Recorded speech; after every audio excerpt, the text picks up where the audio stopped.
Olá, camaradas, sejam todos bem-vindos à nossa aula do curso sobre o modelo ISLM-BP. Na aula de hoje faremos uma introdução ao modelo. A nossa referência principal é o livro Macroeconomia, do Richard Freund, e como sempre as referências, citações e notas estão todas na descrição do vídeo. Antes de começarmos a nossa aula, só gostaria de dizer que o nosso curso completo está disponível na Udemy, pelo menor preço disponível na plataforma.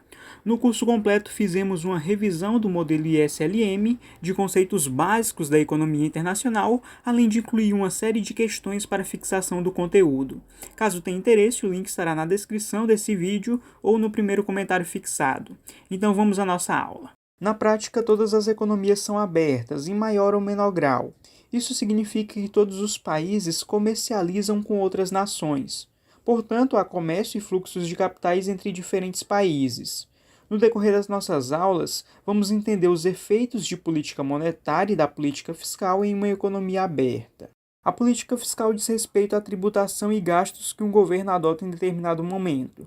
Já a política monetária é o conjunto de medidas adotadas pelo governo para adequar os meios de pagamento disponíveis às necessidades da economia do país. Veremos também a diferença dos efeitos das políticas econômicas em uma economia aberta e em uma fechada, e como os diferentes regimes cambiais alteram os efeitos da política fiscal e da política monetária. Além disso, veremos os problemas entre o equilíbrio interno e externo quando o país adota o regime de taxa de câmbio fixa. O modelo Mundell-Fleming, também conhecido como modelo ISLM-BP, buscará analisar todas essas questões. Veremos também como a mobilidade de capitais atua sobre os efeitos das políticas monetária e fiscal e de outras variáveis. O modelo Mundell-Fleming, ou modelo ISLM-BP, é a versão de economia aberta do modelo ISLM. No modelo ISLM simples, com economia fechada, temos a equação 15.1, que dá a condição de equilíbrio do mercado monetário, a curva LM, em que a oferta real de moeda M, a preços constantes, é igual à curva de demanda por moeda, que está em função da renda Y e da taxa de juros R. E a equação 15.2, que dá o equilíbrio do mercado de bens, a curva S, em que a poupança S, que está em função da renda Y, mais os impostos, é igual ao investimento, que está em função da taxa de juros, mais os gastos governamentais. Com isso, o modelo ISLM simples irá determinar ao mesmo tempo a taxa de juros nominal R e o nível de renda real Y, considerando o nível agregado de preços constantes. Mas então, o que irá diferenciar o modelo ISLM-BP do modelo ISLM de economia fechada? Essa passagem do modelo fechado para o aberto não irá afetar a curva LM, que nos dá as condições de equilíbrio do mercado monetário. A primeira equação, a equação 15.1 da curva LM, mostra que no equilíbrio a oferta de moeda real, que consideramos sendo exógena, ou seja, ela é controlada pelo formulador de política econômica, deve ser no equilíbrio igual à demanda real por moeda. Na realidade, o formulador de políticas econômicas controla apenas a oferta de moeda nominal, mas como consideramos o nível de preços fixos, as mudanças na oferta nominal geram as mesmas alterações na oferta real de moeda, ou seja, a preços fixos, a oferta nominal e a oferta real de moeda são iguais.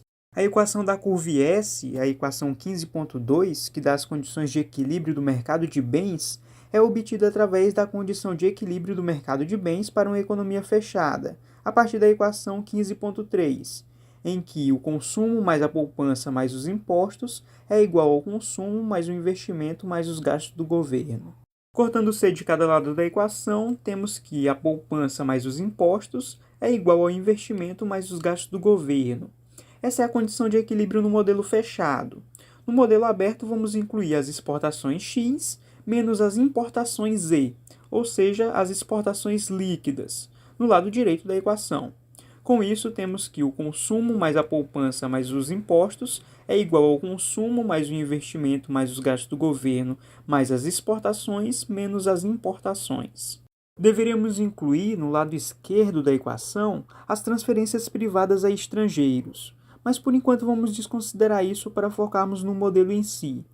Cortando C de cada lado, teremos a equação 15.6, que é a equação IS no modelo aberto, em que a poupança mais os impostos é igual ao investimento mais os gastos do governo mais as exportações menos as importações. Como já dito, x menos e são as exportações líquidas, ou seja, é o resultado do valor das exportações menos o valor das importações. Trata-se da contribuição do setor externo para a demanda agregada. Vamos então passar as importações e para o outro lado da equação. Como está negativo, vai passar positivo. Vamos também incluir as variáveis que cada elemento da equação depende. Com isso, podemos escrever a equação IS da economia aberta como a poupança S, que depende do nível de renda Y, mais os impostos T, mais as importações E, que depende do nível de renda interno e da taxa de câmbio, é igual ao investimento, que depende da taxa de juros, mais os gastos governamentais, mais as exportações, que depende da renda externa e da taxa de câmbio. Perceba que a poupança e o investimento são os mesmos do modelo de economia fechada. Lembrando que as importações dependem positivamente do nível de renda, ou seja, quanto maior for o nível de renda, maior serão as importações, e as importações também dependem negativamente da taxa de câmbio. Quanto maior for a taxa de câmbio, menor serão as importações. Lembre-se que a taxa de câmbio é o preço da moeda estrangeira em moeda nacional. É quanto se paga em moeda nacional por cada unidade de moeda estrangeira. Perceba que as exportações domésticas são as importações de outros países, e por isso dependem positivamente da renda externa e da taxa de câmbio. O aumento da taxa de câmbio torna os bens estrangeiros mais caros internamente, e com isso haverá uma diminuição das importações. Entretanto, esse aumento da taxa de câmbio diminuirá o custo das mercadorias em moeda doméstica em relação à moeda estrangeira, e com isso esses bens ficam mais baratos no exterior. Por isso, as exportações aumentam com o aumento da taxa de câmbio. Na economia aberta, assim como no modelo de economia fechada, a curva S terá inclinação negativa. Com isso, uma taxa de juros muito alta resultará em um baixo nível de investimento. Para satisfazer a equação 15.7, que dá a condição de equilíbrio do mercado de bens em uma economia aberta, com uma alta taxa de juros, o nível de renda precisa ser baixo para que as importações e a poupança também sejam baixas, e assim garantam o equilíbrio do modelo. Já com taxa de juros muito baixa, haverá mais investimento e, com isso, o equilíbrio do mercado de bens, representado pela curva IS, se dará com alta poupança e importações. Como a poupança e as importações dependem do nível de renda, a renda Y precisará ser elevada para garantir o equilíbrio. Vejamos a figura 15.1, onde temos a curva IS da economia aberta. Vamos manter 4 variáveis constantes: os impostos, os gastos governamentais, a renda externa e a taxa de câmbio.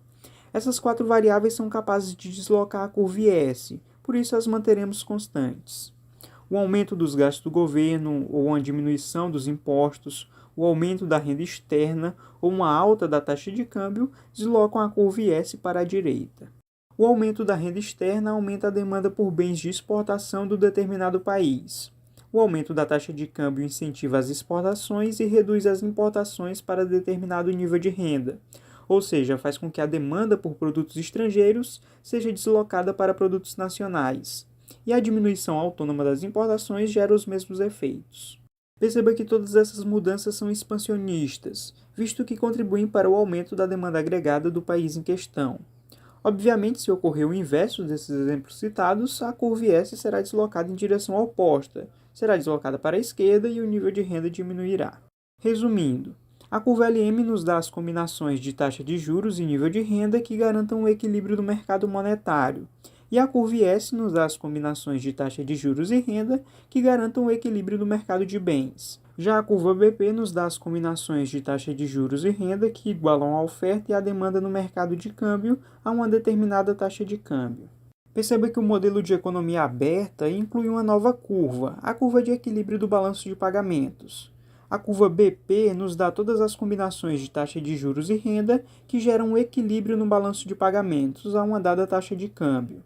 O equilíbrio no balanço de pagamentos ocorre quando não há variações nas reservas internacionais. Podemos escrever a equação da curva BP como as exportações X, que depende da renda externa e da taxa de câmbio, menos as importações Z, que depende da renda interna e da taxa de câmbio, mais a entrada líquida de capitais, que depende da diferença entre a taxa de juros interna e a taxa de juros externa, tudo isso é igual a zero. X menos E é a balança comercial, são as exportações líquidas, que são as exportações X menos as importações Z. F é a entrada líquida de capitais, ou seja, o déficit ou superávit na balança de capitais autônomos no balanço de pagamentos. Perceba que a entrada líquida de capitais depende positivamente da taxa de juros interna menos a taxa de juros externa. O aumento da taxa de juros interna em relação à taxa de juros externa gera um aumento da demanda por ativos financeiros domésticos, como títulos, por exemplo, em relação aos ativos estrangeiros. Com isso, aumenta a entrada líquida de capitais no país. Se ocorrer o contrário, ou seja, o aumento da taxa de juros externa, o efeito será o oposto. Vamos considerar a taxa de juros externa como sendo exógena. Por questões didáticas, também não vamos considerar a taxa de juros externa na função demanda por moeda, apesar dos investidores escolherem entre títulos estrangeiros ou nacionais de acordo com seu rendimento. Com isso, a demanda por moeda dependerá apenas da taxa de juros interna. Como mostra a figura 15.1, a curva BP tem inclinação positiva. Isso significa que, quando o nível de renda aumenta, a demanda por importações também aumenta, mas a demanda por exportações não. Com isso, para manter o equilíbrio do balanço de pagamentos, a entrada de capitais precisa aumentar, e isso ocorrerá com a taxa de juros mais alta, por exemplo. Os fatores que deslocam a curva BP são variação da taxa de câmbio, variação exógena da demanda por exportações, variação da demanda por importações e variação da taxa de juros externa. O aumento da taxa de câmbio deslocará a curva BP horizontalmente para a direita. A dada taxa de juros, que determinará o fluxo de capitais, o aumento da taxa de câmbio precisará de um nível mais alto de renda para equilibrar o balanço de pagamentos. Uma taxa de câmbio mais alta incentiva as exportações e desestimula as importações. Com isso, é preciso de um nível mais alto de renda, capaz de estimular a demanda por importações até o nível necessário para equilibrar o balanço de pagamentos. Se ocorrer, por exemplo, um aumento exógeno da demanda por exportações, gerado por um aumento da renda externa, ou ocorra uma queda da demanda por importações, a curva BP será deslocada para a direita. Com o aumento das exportações, dada a taxa de juros, é necessário um nível mais alto de renda e uma maior demanda por importações para equilibrar o balanço de pagamentos. Com isso, a curva BP se desloca para a direita. A queda da taxa de juros externa também iria deslocar a curva BP para a direita, visto que iria aumentar a renda externa e, consequentemente, aumentaria a demanda por exportações domésticas. A dada taxa de juros interna, uma diminuição da taxa de juros externa aumenta a entrada de capitais no país. Com isso, para equilibrar o balanço de pagamentos, as importações e a renda precisam aumentar. É importante destacar que a curva BP tem inclinação positiva no caso de mobilidade imperfeita de capitais, que veremos com mais detalhes na próxima aula. Com isso, os ativos domésticos e estrangeiros, os títulos, por exemplo, são substitutos, mas não são substitutos perfeitos. No caso de uma mobilidade perfeita de capitais, os ativos domésticos e estrangeiros seriam substitutos perfeitos. Nesse caso, os investidores, buscando sempre maior taxa de juros, se moveriam de modo a igualar as taxas de juros entre os países. Se determinado ativo tivesse uma taxa de juros maior por algum tempo, os investidores mudariam para esse ativo até que a sua taxa fosse caindo a ponto de se igualar à taxa de juros dos demais ativos. Por isso, com mobilidade perfeita de capitais, temos que a taxa de juros interna é igual à taxa de juros externa. Nesse caso, a curva BP seria horizontal.